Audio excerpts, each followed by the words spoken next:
we have increased our prices in the past 3-4 years, 3-4 years on a row, because otherwise we wouldn't be able to survive, because everything else has increased.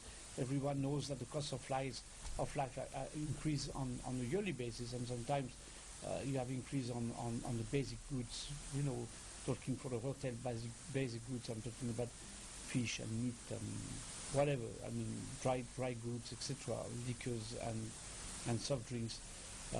Everything is on the increase. So we cannot obviously put our prices down just to be competitive. We have to increase our prices, and we have increased our prices. But despite the fact that we have increased our prices, we have managed to keep our slice of the market when it comes to our traditional typical tourists coming to the Kairaba Beach Hotel. Currently, we have some serious challenges with regards to quality accommodation. We are trying as much as possible as a government and with the stakeholders to upgrade 7 of our 2-star and 1-star hotels to 3-star status, because some of the tour operators are right now not booking those hotels, and they have very good structures, they have very good scenery, they're well located, strategically located, but they need help to upgrade their facilities so that all the tour operators will be able to use their facilities. So alhamdulillah. Senegambia has been in the business for at least 3 decades. General Manager Buna Manjai outlined some of the efforts undertaken by the authorities to diversify tourism in the Gambia. And I am confident, as I'm talking to you now, that by next month we will be having 2 flights servicing Banjul, Madrid, Banjul, Barcelona. So this, in addition to the already sub-regional, intensifying the sub-regional market, I think I can be comfortable to tell you that as of this coming summer season, the thing of seasonality will be the past. On top of that, we are also expecting a second flight from Holland. As you know, Holland are the second biggest supplier to the Gambia. We've been a destination mostly known for the sun, sea, and the sand for a really long time. And we have to be realistic and admit that there are many other destinations who have beautiful beaches, who have a lot of sunshine as well. So for the Gambian product to be sustainable and to keep growing, we really need to diversify and to try to bring out other positive, aspects of the country, and that includes the culture as well. We could do more cultural tours, we could do gastronomic tours. We've got, quite a few different local dishes, and there are some tourists who travel just for the food and the cuisine. There are specialized tourists that come out for bird watching, so we can keep promoting bird watching as well in the Gambia, and we hope to have the beaches for a really long time as well. Over now to our Talk to Weekend Spectrum. Serigne Modou Diouf of NDMA is our guest. Humanitarian organizations or relief institutions around the country have been overstretched or inundated with appeal for assistance from very many families in the country. This is due to the heavy downpour of rain that the country has been receiving over the past few months. My guest this week is Serigne Modou Diouf, National Disaster Management Agency Coordinator in the West Coast region. He's going to talk to us about the impact of the disaster in his region and around the country. You are the coordinator of the National Disaster Management Agency here in the West Coast region.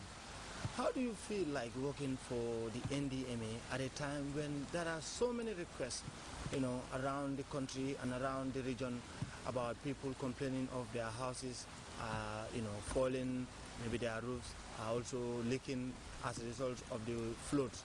I mean, is it a good time to say that you are, working for the NDMA, knowing that these requests are so many and you may not take care of all of them? Thank you very much, Ibrahim, for that wonderful question. As far as I'm concerned, it's something that I really appreciate. I'm looking at my background as somebody who had worked for humanitarian organization for a while. Remember, prior to me coming to the NDMA as a staff, I had worked with the Gambia Red Cross for a duration of 8 years, whose work almost are very similar. So actually having picked up this job, to me, is not something strange. I already have that mentality in me, and it's something that I enjoy doing. So actually, it's quite challenging, but I love challenges because it is there and then that you can actually prove who you are, what your capabilities are, and so on and so forth. So yes, there is a lot of pressure. Calls are coming day in, day out. But with my experience and my expertise, I have every confidence that any situation that comes my way, the capacity is there for me to cope with. Well, as we speak, it is raining, and there is no sign that it is going to stop anytime soon. According to the weather forecast, it's going to rain until the 15th of this month, or even beyond.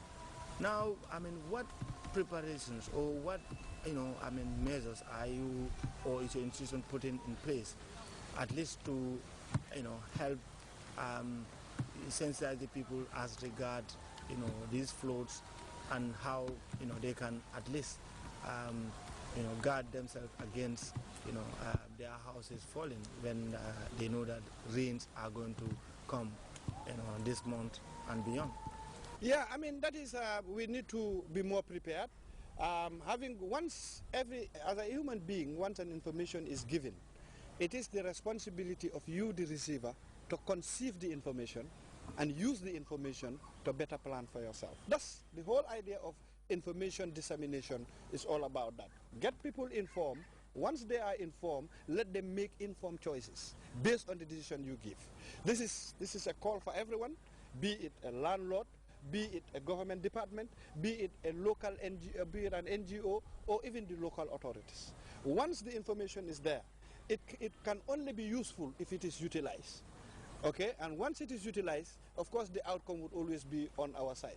The fact of the matter is, how many of us do receive information and downplay the information?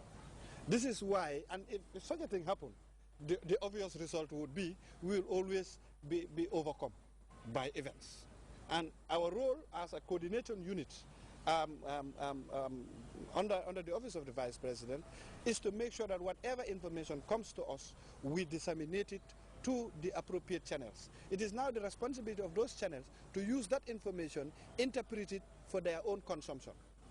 But the problem that we're currently facing is information are delivered on time to the right people at the right channels, but those informations are not well utilized. So at the end of the day, when problems emerge, they start running to us. And when they come to us, we cannot send them away, because somebody who is suffering is a right. It's in the humanitarian fundamental right for him or her to be assisted. So this is why, come what may, yes, we'll continue the sensitization, we'll continue the collaboration, but it would not also stop us from trying to come to their aid, whoever comes a victim. Well, this September will go down in history as one of the months which we experience more rain than any other month. If you so far, since the first of the month, it has been raining every day. Non-stop. Now, how has this affected life in Brikama, where you live? Well, Mo, I think the rains have affected life in all areas. But talking about Brikama, it has caused huge destruction. I think the destruction pattern varies from compound to compound, maybe depending on slope and other factors. But it has indeed caused huge destructions in other parts of Brikama. How about where you live?